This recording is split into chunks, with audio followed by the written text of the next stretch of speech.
faculty member gearing you towards the USMLE, the United States exams, and that's where you want your preparation to be because that's really the gatekeeper. So you can do your clinicals and your residencies in the United States. You're only down on our school 1 and a third year, 1 and a two-thirds.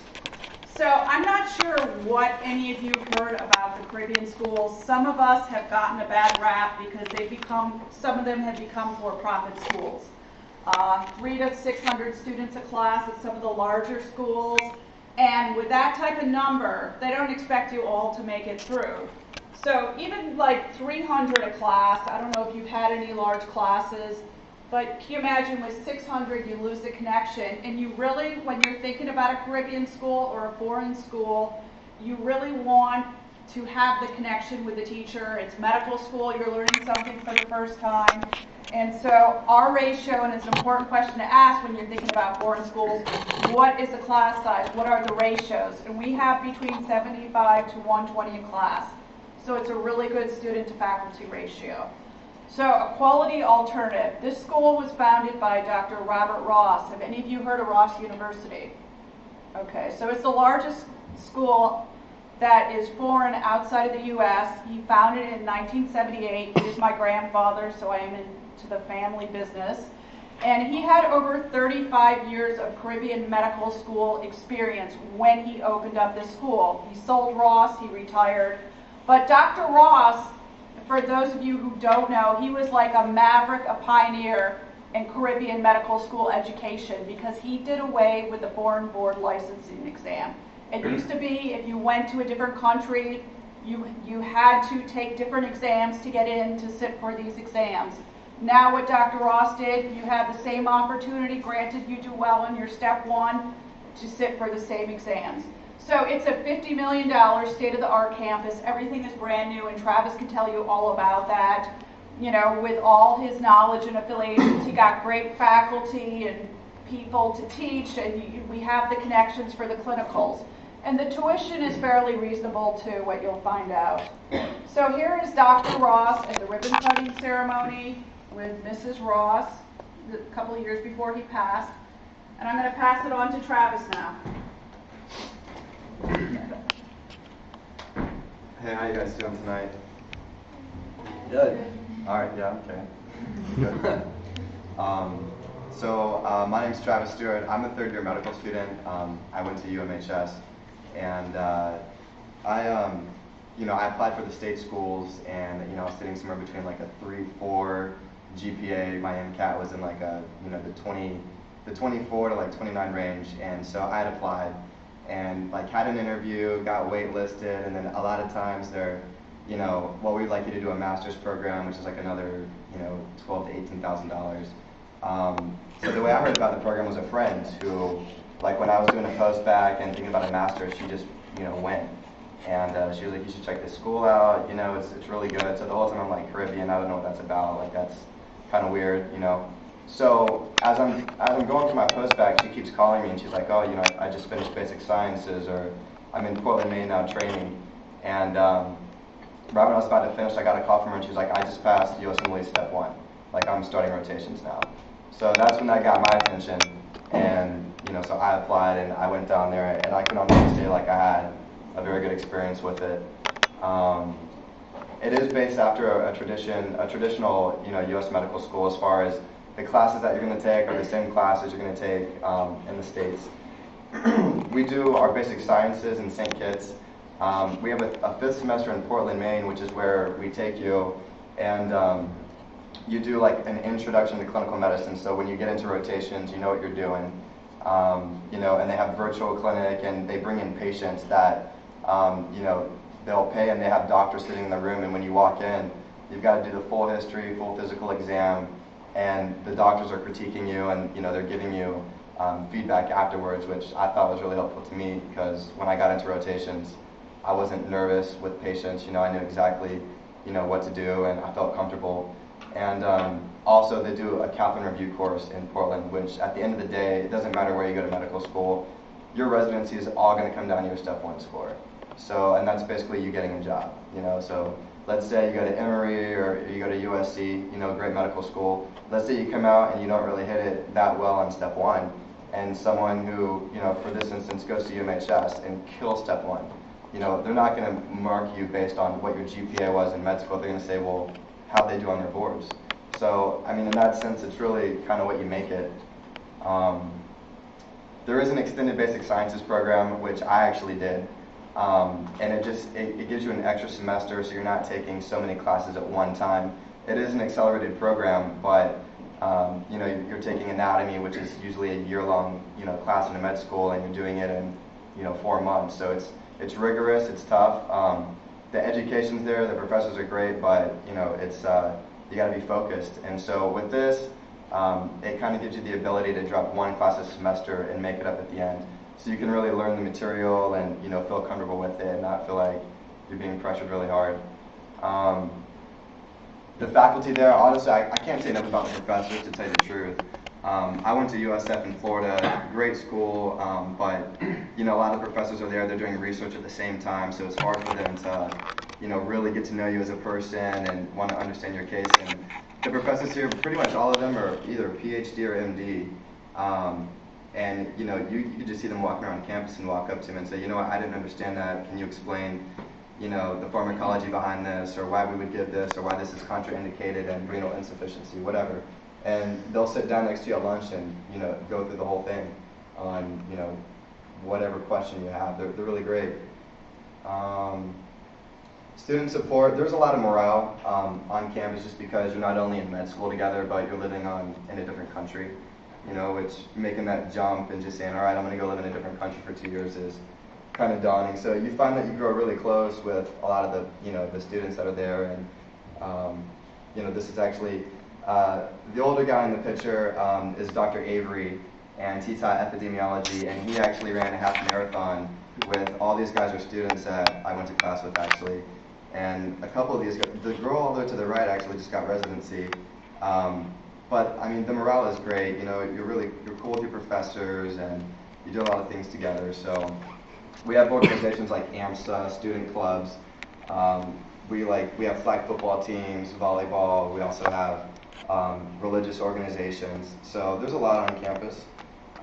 We also have tutoring. So basically, the 2 students that make the highest grades in whatever class you're in, they're going to get paid. Actually, you're going to get $2,000 a semester off your tuition. To TA the class coming behind you, and you TA once a week. So you know, it's incentive for you because you want to get money saved from tuition, and also it'll help you to retain that knowledge. So when you sit for your step, you kind of remember what's going on. The campus itself is actually really nice. Like she just said, it is a $55 million campus. The library is incredible. The anatomy lab, which I think there'll be a picture in here, is really nice. Obviously, the views aren't too bad. There's a volcano in the background, which is Nevis. The campus is set up right on the water, so you know, when you're stressed out studying, you can kind of take a break and walk outside. And they've got like picnic tables outside by the water. You can kind of chill, like, go over notes, talk to people. So I really like that. And the campus is pretty much brand new. So it is state of the art. That's the truth. We have a virtual hospital, which you don't really get into until the end when you put everything together. Right before you leave the island, you're actually going to be in a rotation with the hospital there, with some of their doctors, and you'll be in virtual labs. So you'll be in there with some of your professors and a couple other the teachers, and you know, they can actually, this is a computerized patient that they can put, you know, respiratory acidosis or alkalosis, and so you'll see the EKG, you know, gas oxygen levels, and you know, they'll throw that at you and they'll say, what's going on right now. So it's a chance for you before you come to the States and start rotations to really take what you learned in the classroom and apply it to something that's applicable to a human life. So I actually really like that. I found that really cool. The lab that they have is really nice. They actually pay some of the locals that have like really weird stuff going on with them, that some of that you wouldn't even see in the States, to come in. So you know, as a class, like you'll lecture every day on a topic, but then they'll bring in some of the locals that have interesting things going on, and they'll let you go and like examine the locals and you know, try to figure out what's going on. And then after that, you know, the professor will come together and they'll lecture you on what's really happening. So that part's pretty neat too. The library and learning center, I mean, our library is brand new. It's got, really nice Wi-Fi. You can download stuff there because you're in the Caribbean, so if you want to download that movie on Pirate Bay or whatever. I'm not saying you should, but I'm saying, you can. But whatever. I didn't do that. But no, the library is really nice. It's like, we get something like 1,500 pages for free, so if you guys like to print out your lecture notes or whatever, I never really did that. I always use like an iPad or something, but they've got like printing stations, computer resources. I actually spent a lot of my time in the library, and I really liked it a lot. It was quiet. If you were making noise, people would yell at you, and so it was a good place you can go and study and get some stuff done. Auditorium, honestly, like all our classrooms, it's going to be the same stuff that you'd see on your campus here. You're going to have auditoriums with projectors set up. All the classrooms are brand new. They're nice. I mean, the campus is brand new, so it's pretty much comparable to what you're going to see in the States. What else do they have? All right, so the anatomy building, I'll tell you the truth, like we probably have the best anatomy building in the Caribbean. It is brand new. The nice thing about our school is we get about 40 to 50 new cadavers every semester. So even schools in the States, if you get accepted into a U.S. school, like, awesome, that's incredible. And I'm never going to knock that. But as far as being able to be hands-on with anatomy, a lot of times, you're 10, 13 people to a cadaver. Or at like some of the other Caribbean schools, I know some of my friends that didn't even get to touch a cadaver. They watched it get dissected, on the projector. But we were basically 3 students to a cadaver and got to do everything. The lab was super nice. The professor's actually in there, walking around and helping you with things. All the TAs are there, so it's pretty much one TA to a table, literally, helping you with anything you need to do. So that's really nice. I mean, anatomy is super important, as you guys, I hope you would know that for medical school. Anatomy is important. So they really do it very well. And a lot of my friends, when I was telling them about it and showing them pictures, they were pretty jealous, but it was nice to be able to go there. The labs are nice. You're going to do micro, so you got to do micro stuff. And the other lab I think I had in there was neuro. Everything's brand new. It's state-of-the-art stuff. As far as the classrooms, they look very similar to this. Depending on what class you're in or what semester you are, you're going to have anywhere between 120 students in biochem in the auditorium, or you could have 40 to 50 doing pathology in this classroom. Another guy I want to point out, actually, the guy standing up lecturing right now is Warren Ross, and he's the president of our school. And like when I went to undergrad, if I ever saw my president, it was because there was cameras following them and they were doing some publicity, something. But he actually, as the president and part owner of our school, shows up every semester and talks to students and really takes what you have to say into consideration, whether it's something as trivial as the food in the cafeteria, or some students got together and said the chairs weren't comfortable. So the next semester he repaid, or he paid a bunch of money and just redid all the chairs in the auditorium because they weren't comfortable. So it seems silly, but didn't they just build a gym or something like that? Yeah. We just built a gym for students, and he keeps making improvements. We're doing a soccer field. Yeah, apparently one of my friends just called me and he's like, we're getting a gym on campus. And I'm like, how is that possible? He's like, well, a bunch of us got together, and for the past couple semesters, they were talking to President Ross about having a workout facility. So he's building a brand new gym on campus, and apparently a brand new soccer field. Yeah, the gym phase 1 was already done, and now phase 2 of the gym, they're adding more stuff, and it's right by the anatomy lab. So the campus is pretty small. You can make your way to every building pretty easy, but I guess they're just doing more and more on the gym. But there'll be other stuff too. I'm a little bit jealous about that. This is a picture of the island. So in between not studying, there really is a lot to do on the island. There's a lot of hiking. You can actually take a boat over to the sister island Nevis and rent scooters or jeeps and ride around the island. And there's actually other schools. There's another medical school, MUA, on Nevis, and on our island there's another vet school there. So there actually are like a lot of professional students there, and you guys can get together when you have some time off and do hiking or travel to some of the other islands. A lot of students would do that after block exams. They'd fly over to like St. Martin or whatever for the weekend. So that was always kind of fun to do. St. Kitts is in the West Indies, so you've got Puerto Rico. It's to the east of Puerto Rico. I don't know how many miles. I can't quote that. Sorry. But basically, it's in that whole West Indies chain. As far as plane flights, you fly into Miami, or at least I always have to do that. I'm from Florida. But I'm pretty sure everyone flew into Miami to go to St. Kitts. And from Miami to St. Kitts, it's about, I think, a 2.5, 3-hour plane flight, so it's not terrible. But that's basically the distance, if you guys were wondering. Is there anything interesting that St. Kitts has that other islands don't? Oh, okay. You're going to talk about that. So this is called the Strip, and this is like a chain, and it's probably got like 8 to 12 like little beach bars on it. And so on Friday nights, the vet school, the other medical school, and our school would get together, and there were about 400 to 500 students, and we had a volleyball league, and like it got like intense, like serious competition, and we had about, so on a Friday night, this is dead right now, this is probably like a Monday or a Tuesday sometime during the day, but there'd be about 400 to 500 students with 18, volleyball nets set up, and everyone's playing volleyball, and afterwards, like everyone would go have dinner, and they play reggae music, and everyone can kind of relax and enjoy themselves.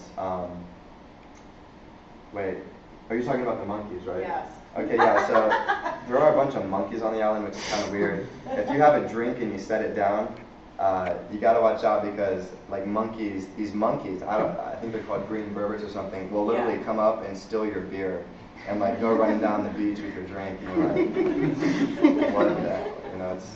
I'm not kidding, it's Yeah, weird. they look like little spider monkeys, and people will approach you to take pictures with them. You don't have to do that. Yeah, but don't do that. They came over about 400 years ago, and they have like a penchant for like Coca-Cola and sweet drinks like rum punch. So there's a video on the BBC about the monkeys. They're about the size of little chihuahuas, but they like French fries and rum punch and stuff like that. So. And then they found beer and vodka. But they run away when they see you. But when you turn around, watch out. So I mean, you are on the Caribbean, but like this is a picture of the Marriott that's there, which is huge. If you want to have a feeling like you're back in the States, you could always go hang out at the Marriott. They have like an incredible pool set up, and sometimes after block exams, we'd go hang out at the Marriott and hang out by their pool, and they've got like a Blue Martini there, and they've got a couple restaurants, and they've got a huge golf course if you guys like to get down to golfing. You can literally golf like on the ocean, which is incredible. So if you, also like football games, if you guys wanted to watch, USC play, they have a casino there, and they've got, tons of TVs. Everyone would go there and watch sports and, have a couple beers or soda, whatever, and just relax and, watch some of the college football games. So that was kind of nice to do. Student housing, I mean, if you're looking for price efficiency, like that's really no problem. Like people lived in really nice places, and I think the average cost was $700 to $900 a month. I think for my place I paid a little bit over $900, and it wasn't like granite countertops or new appliances, but my place was literally 50 feet from the ocean, which was awesome. I could hear like the ocean crashing while I was studying at my table, and so that was kind of nice. That's a picture of some of the housing. I mean, it's nothing crazy fancy, but it's not bad. It's not like you're living in a shack. Like they're nice buildings. As far as the conveniences, they have like Subway, Domino's, KFC. They've got some fast food for you in case like you just have to have some pizza. But as far as like the grocery stores, I mean, it's not. I don't know what grocery stores you guys have here. I'm from Florida. You guys have like Publix or, okay, it's not going to be like Publix, all right? But they basically have everything that you need as far as like food and, stuff like that. So that's not a big deal. I mean, yeah, they have really nice restaurants on the island too. And the transportation's fine. They have a bunch of guys in taxis, and they have these taxis that are painted really weird, and they have rims on them. And it's ghetto fab, but you can get close to them, and you can call them up, and hey, I need a ride over here, and they're like, no problem, and they'll come and pick you up, and so you know, if you have a car on the island or not, it's really not a big deal. Like, there's taxis everywhere. That's like a picture, I guess, of one of the coffee shops.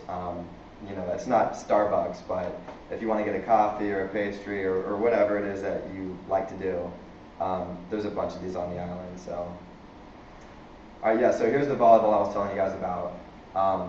I think that's one of the UMHS teams that's in the league. But on like Fridays, we could all go down there and hang out and play some volleyball and, you know, guard our drinks from the monkeys.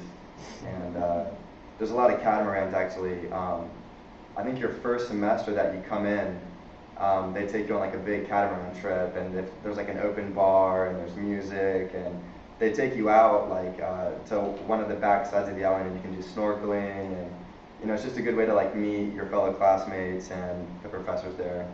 What else? Oh, they actually have a really nice movie theater there. So if you want to like catch a new movie out, and everything's up to date, it's not like you're getting a movie 6 months behind. Like when it comes out in the States, it's out in St. Kitts. They're not playing games about their movies. So they get, it may be a little loud in the theater there. They like to talk during the movies, which is kind of annoying. But this is a picture of one of the CAT trips. With your incoming class, if it's 70 or 120 students, they'll run a couple boats, but they'll get you guys all out. Some of the professors come so you can meet them, and you guys will all go out on the CAT and, you know, get to meet everybody, and it's a nice time to go out and relax before classes start. So that was a lot of fun. This is the 5th semester in Portland, which I finished about 8 months ago. This was actually really great. They did a good job with this. So this is where we did the virtual clinics. We had patients come in, and we also had clinical skills lab where you had to do IVs and CATs and learn how to give injections correctly. So anything that you're going to do to a patient in rotations, they make sure you know how to do before you leave Maine, and you get graded on it. You also get ACLS certified. You get basic life support as well. And another thing they do for the boards for step 1, which is honestly the most important thing for residency anyways, is I don't know if you guys watch Kaplan videos yet. I think it may be probably too soon for Kaplan for you guys, but a lot of the professors are like really famous in the videos for like physio and pharm and path. And so they actually fly in these people that are in the videos, and they'll be in an auditorium this size with your class, and they're actually lecturing you in class for 7 weeks and getting you prepped for the step 1, which was huge. I mean, that's crazy to actually have that. I don't think any state school does anything like that, so that was pretty awesome. And yeah, as far as the USMLE, there's 3 of them. I don't know how much you guys know about the medical school route, but your biggest thing is step 1. People in my class killed it. I don't know if you guys really understand step scores yet, but basically 230 is the average in the States right now. The average at our school is anywhere between, I think, a 220 to 230. My class was super strong, and we had 2 people in our class. One person hit a 256, one person hit a 263, which is like the highest score that's come out of the Caribbean in 10 years. So, you know, everyone always like, they'll ask me like, what was your experience with the Caribbean? And to tell you the truth, it's what you make it. You know, if you don't get into a state school and you just want to be a doctor, if you really do, like, don't be like, oh, I'll just go to PA school, or I'll do nursing school. Like, it's easier. I don't want to be out of my comfort zone. Like, I think part of being